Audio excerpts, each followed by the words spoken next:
Am I reading this right? Corey LaJoie reuniting with Spire Motorsports in the Truck Series, NASCAR Craftsman Truck Series.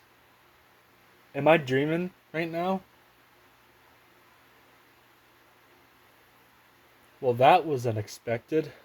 I did not anticipate that this season, but probably I should have. So, yeah, I said it at the start of the video. The Corey LaJoie will return to Spire Motorsports for 9 races. This for the rest of the season in the NASCAR Craftsman Truck Series. I don't know how many races are left in regards to trucks, but 9, it takes up the majority of them. He's going to be driving the number 07 or 07 Chevrolet Silverado. I'm surprised it's not the number 7 truck, because that's the number Corey LaJoie ran last year and a few seasons before that. But anyways, let's look at some of the tracks that he's been announced to drive at for the team. Michigan, last fall, not last fall, you idiot, last summer, LaJoie was running inside the top 15 or top 20 the whole race, was keeping up with the rest of the field until, unfortunately, he flipped over. Just, you know, sadly, taken away at what could have been another good finish, but we'll never know. Richmond, I'm a little bit skeptical on that one, on why he would choose Richmond, because LaJoie has never had success at Richmond to my knowledge.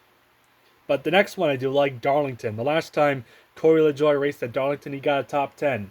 The Southern 500 last year in 2024. Finished 9th. Don't care if it was due to strategy or luck.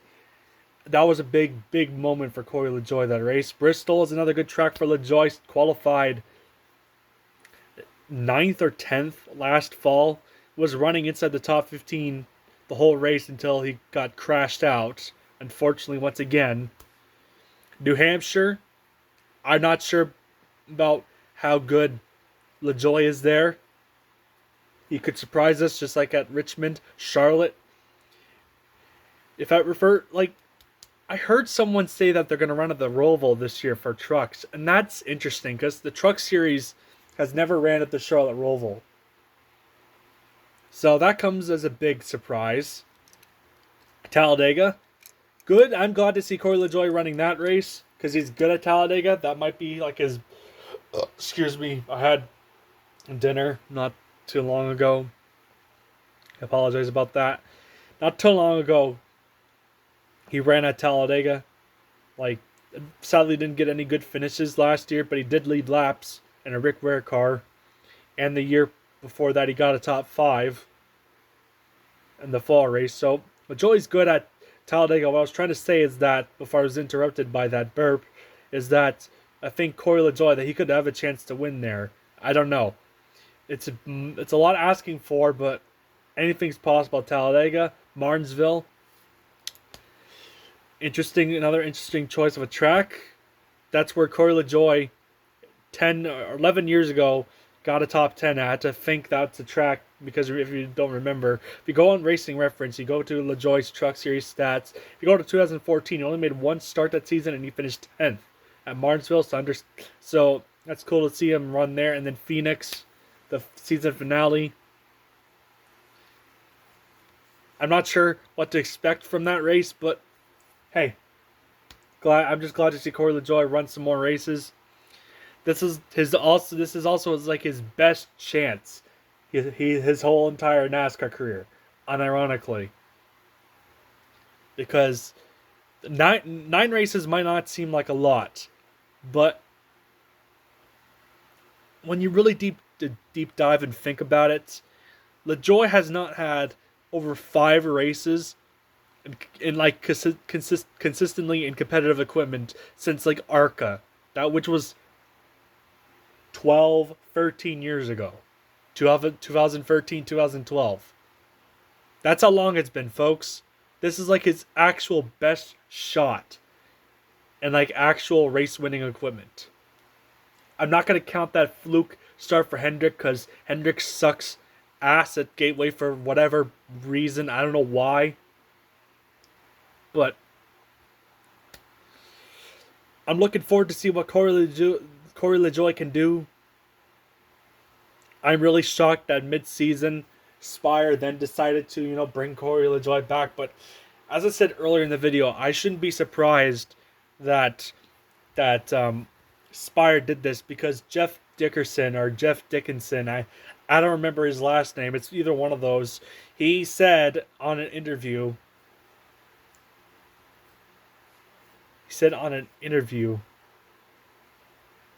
last year that he didn't want to let go. He didn't want to let Corey LaJoie go because he knows Corey's the guy who helped build Spire, just like similar to Casey Mears and Germain Racing.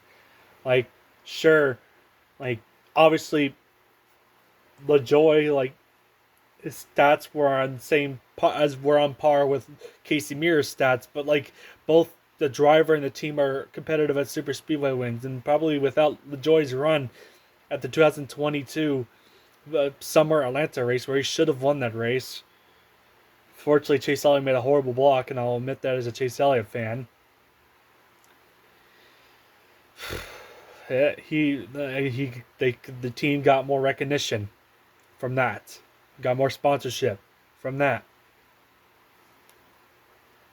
So yeah, maybe that's what someone told me. Someone commented on my on one of my community posts, and they told me that that Jeff Dickerson or Jeff Dickinson was going to come on Dale Jr.'s podcast today to announce something. Maybe that was probably one of the news. That just makes sense now. That makes total sense. So glad to see Corey LaJoie back, even if it's in the truck series. And now, can we just shut up with the whole he's going to race in front of 12 people comments? Obviously, he didn't mean that seriously. Like, he didn't say like that for literal. Like, he was saying that the truck and Xfinity series doesn't get as much viewership as the Cup series, which he's right. If you look at the view counts, because Cup series always gets the most views because it's a main series. The others get like overshadowed, just like with how Indy Lights or Indy Next or whatever it's called now gets overshadowed by IndyCar, the main series, and then F2 gets overshadowed by F1. Even the junior leagues of hockey, soccer, baseball, football, they all get ignored pretty much for the big leagues. So, but if I had to guess how this deal came through, I guess, I don't know how, but maybe his sponsor or the Schluter Systems paid Jeff Dickinson a lot of money, or whoever runs Spire now, because Gamebridge is a part of it, to put LaJoie in the car, or they just called Corey LaJoie and asked if he wanted to race for them again. Maybe that the second option's more realistic, but anything's possible at this point of age. So yeah, that's a short video today of my reaction to Corey LaJoie returning to Spire Motorsports in the NASCAR Truck Series. This time, he's going to be racing more often in my actual decent equipment and Spire's truck team. That's actually pretty good. So who knows? Maybe, and also I'm pretty sure Andres de la Perez. I'm sorry if I butchered that name, or if I forgot about it, because I'm not familiar with the foreign names. But maybe he could use someone like Corey LaJoie to have as a mentor. You never know, because he's kind of been having to need it right now, because his season's not been going so hot. And I'm pretty sure Raja Caruth might appreciate Corey LaJoie being there too, because Raja Caruth literally just, because I don't know if you remember, but a year ago at Daytona they were drafting with each other, and like LaJoie was pushing Raja Caruth. I don't know if you remember that, but he was. So maybe Raja Caruth might be thankful to have Corey LaJoie back to help him. You never know. I don't know what goes through the drivers' minds, but the sponsors like him. The drivers, I think they like him because even some of the NASCAR industry members like him too because he's a good marketing. He's a good marketing man. Which is why I'm surprised Chile stayed with Spire and not went with Corey LaJoie because honestly, I think Corey LaJoie could represent your sponsor much better than Carson Hocevar. Sure, Hocevar has more speed, but like Corey LaJoie has more experience behind the wheel of a stock car, and although he doesn't put up all the best results, like he can help get your die cast made pretty much. Like the Corey LaJoie is really good with die casts. I don't know why, but he just is, and I really would have loved to see what that car would have looked like on the Rick Ware Racing Ford Mustang, if I had to be honest. Hopefully this doesn't affect him running the Cup races for Rick Ware Racing. I don't know if it will or not, but that would be weird if for Atlanta he just didn't run. That'd feel weird, but anyways, I'm sure he'll still run. Thanks for watching, y'all. Let me know down below in the comments what you think about this. Excuse me. Once again, I'm just glad to see Corey LaJoie back with a familiar team. Hopefully, his 9 starts goes well, and hopefully they might put him in the truck full time next year, or they might somehow get a 4th charter for their Cup car and put LaJoie in the 07 for next year. I know that's a bit of a stretch, but hey, Colleague Racing at any point could sell the number 31 or number 10 chart and just focus on AJ Allmendinger. So, anything's possible, as I said. Yeah. Thanks for watching. I'll catch you in the next video.